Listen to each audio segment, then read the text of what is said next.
Endriky ny tanàna aloha ny kara vaovao. Manana fahaizana farafaratsiny. Herin'ny lafiny rehetrarehetra izy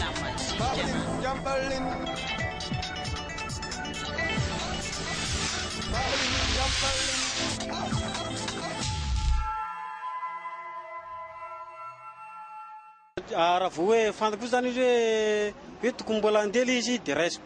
Raha ohatra hoe vola maloto ka hoe mbola misy numéroany dia ho raisina, fa raha misy koditra kosa miala tsiny. Izy aloha tokony tsy ampiasaina intsony satria le vola misy koditra zany tokony hajaina zany le vola ny tena marina.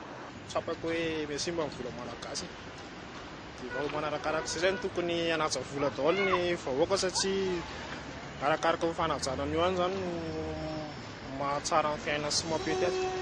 Za amin'ny lafiny iray aloha tsika ihany na tonga le izy lasa ohatra ireny satria raha ohatra ka hoe mba hitandriny tsika tsy rofotra le izy tsy asiana skotra tsy maloto ohatra ireny tsy ratsy.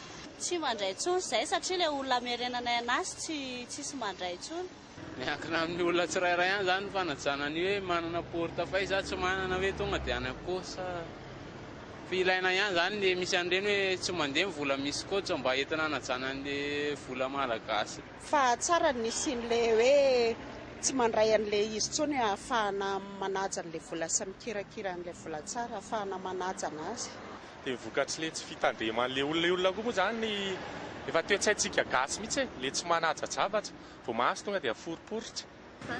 Tsy mety aloha reny e mandray vola rovitra tena tsy ilaina mihitsy reny fa satria manimba zavatra tokony hajaina le vola.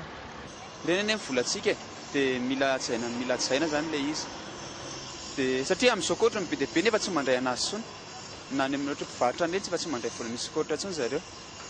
Tsisy zany le fanatana le volany an-tafo tonga miditra vaovao dia tota le vola ampiasainy dia tokony ny olona ampiasa an'izy ireny ihany satria rehefa hita vao hoe vola fa rehefa tena tsy azo ampiasaina tsony izy dia bankany manangona an'ireny.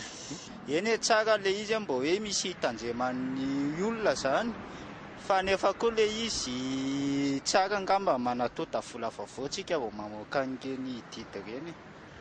Tokony hajaina tsara ny vola mba sy arovo zato mba sy asiany skotra. Tsika zany tokony mba hitandrina an'le vola. Endriky ny tanàna aloha ny kara vaovao. Manana fahaizana farafaratsiny. Herin'ny lafiny rehetrarehetra izy